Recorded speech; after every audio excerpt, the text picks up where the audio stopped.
എല്ലാ പ്രേക്ഷകർക്കും വീണ്ടും പ്രത്യേക ലൈവ് ടോണിലേക്ക് സ്വാഗതം. നമ്മൾ കോതമംഗലം പൂയക്കുട്ടിയിലേക്ക് പോകുന്നു. അവിടെ വെള്ളാരംകുത്തിൽ കാട്ടാനക്കൂട്ടം വീട് തകർത്തു. വെള്ളാരംകുത്ത് സ്വദേശി ശാരദയുടെ വീടാണ് ആനകൾ തകർത്തത്. ഇന്ന് പുലർച്ചെ 3 മണിക്കാണ് ഈ സംഭവം ഉണ്ടായത്. വിഷ്ണു സുരേഷ് ഉണ്ട് ഇപ്പോൾ അവിടെ നിന്ന് വിവരങ്ങളുമായി. വിഷ്ണു, ഇതിന്നുണ്ടായ സംഭവമാണല്ലോ, ഇത് എപ്പോഴായിരുന്നു? കാട്ടാനക്കൂട്ടം പിന്നീട് ഏത് മേഖലയിലേക്കാണ് പോയത്? എന്തൊക്കെയാണ് വിവരങ്ങൾ വിഷ്ണു?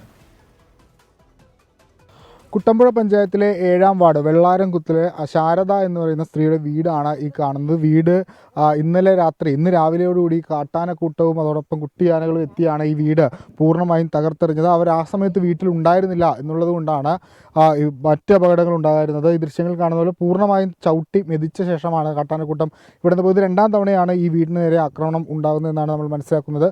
ഈ പഞ്ചായത്ത് അംഗം നമുക്കൊപ്പം ചേരുന്നുണ്ട്. ചേച്ചി, സ്ഥിരമായ ആക്രമണം നടക്കുന്ന സ്ഥലമാണോ? സ്ഥിരമായിട്ട് ആക്രമണം നടത്തുന്ന സ്ഥലമാണിത്. പലതവണ ഇങ്ങനെ ആന വന്ന് ഇത് 2ാമത്തെ തവണയാണ് ആന വന്ന് ഇതിപ്പോൾ നഷ്ടപ്പെടുത്തിയിരിക്കുന്നത്. അമ്മ ഇവിടെ ഇല്ലാത്തതിൻ്റെ പേരിൽ ജീവൻ നഷ്ടപ്പെടാതെ കിട്ടി. താമസിക്കുന്നത് മുകളിലത്തെ ആ കെട്ടിടത്തിലായിരുന്നു. പക്ഷേ ആ മുകളിലത്തെ കെട്ടിടത്തിൽ താമസിച്ചപ്പോഴും ആന വന്ന് എല്ലാം നഷ്ടപ്പെടുത്തി. ഇവരുടെ സാധനങ്ങളെല്ലാം നഷ്ടപ്പെടുത്തി. ഒന്നുമില്ലാത്തൊരവസ്ഥയിലേക്ക് വനംവകുപ്പിനെ അറിയിച്ചു. പിന്നെ രാവിലെ തന്നെ വെളുപ്പിനെ അറിയിച്ചു. ഡെപ്യൂട്ടി വിളിച്ചു, ബിനീഷ് സാറ് വിളിച്ചു. അവരിവിടെ വന്നു, കാര്യങ്ങളെല്ലാം രേഖപ്പെടുത്തി പോയിട്ടുണ്ട്. നാളെ അക്ഷയയിൽ പോയി ഓൺലൈനായിട്ട് അപേക്ഷ വയ്ക്കാൻ പറഞ്ഞു. പരമാവധി നഷ്ടപരിഹാരം എത്രയും പെട്ടെന്ന് ഇവർക്ക് എത്തിച്ചു കൊടുക്കാമെന്ന് അവർ അറിയിച്ചിട്ടുണ്ട്. വീട്ടുടമ ശാരദ നമുക്കൊപ്പം ചേരുന്നുണ്ട്. എപ്പോഴായിരുന്നു സംഭവം? ഞങ്ങൾ ഉറങ്ങിക്കിടന്നറിയില്ല. ഇത് രാത്രി ആയിരുന്നു ഇത് സംഭവം നടന്നത്. ഞങ്ങൾ ഈ ഞാനും താഴത്ത് വീട്ടിലായിരുന്നു.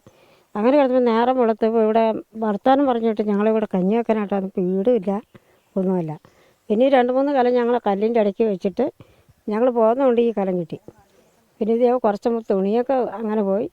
പിന്നെ അരിവാള കത്തി അരിവാളൊക്കെ ഞങ്ങൾ കല്ലിൻ്റെ ഇടയ്ക്ക് വെച്ച് പോയതുകൊണ്ട് ഇത്ര സാധനം കിട്ടി. ഇതിന് മുമ്പ് ഇവിടെ ആന ഇങ്ങനെ വരാറുണ്ടോ? ഇതിന് മുമ്പ് വന്നിട്ടുണ്ട്. ഇവിടെ ഒരു ദിവസം ഇവിടെയൊക്കെ വന്നു. അവിടെ ഞങ്ങൾ 2 പേരും കിടന്നപ്പോൾ അവിടെ വന്നു.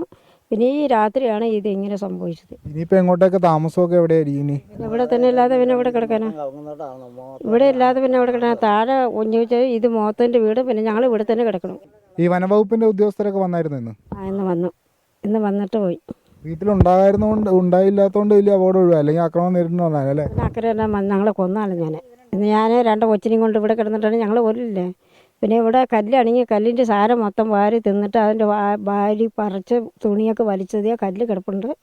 ഞങ്ങൾ വന്നപ്പോൾ ഒരു സാധനമില്ല. പിന്നെ ഞങ്ങൾ 2 കല്ല് പാത്രം കൊണ്ട് വെച്ചുകൊണ്ട് കല്ലിൻ്റെ അടിക്ക് ഞങ്ങൾക്ക് ആ കരമൊക്കെ കിട്ടിയിട്ടുണ്ട്. വലിയ പ്രതിസന്ധിയിലൂടെയാണ് ഈ മേഖലയിലുള്ള ആളുകൾ കടന്നു പോകുന്നത്. അവർ താമസിച്ചിരുന്ന വീടാണ്, ഇനി ആ വീടില്ല. വനവകുപ്പ് ഉൾപ്പെടെയുള്ള ആളുകൾ എത്തിയിട്ടുണ്ട്. കൃത്യമായ ഇടപെടൽ ഉണ്ടാകും, നഷ്ടപരിഹാരം ലഭ്യമാക്കുമെന്ന് ഉറപ്പ് നൽകിയിട്ടുണ്ട്.